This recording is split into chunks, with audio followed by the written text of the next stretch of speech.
एका वकिलाच्या लेखणीनं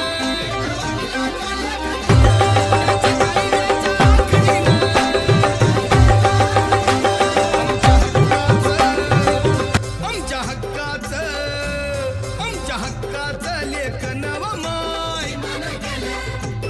मग कुणी नाही केलं भलं व माय अग दिल्लीचं दालन फुलं व माय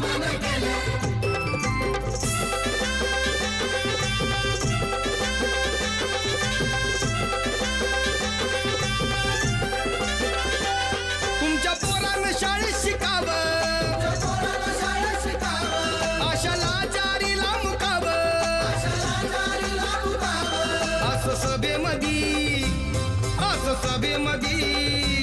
असं सभेमध्ये भाषण व माय मग कुणी नाही केलं भलं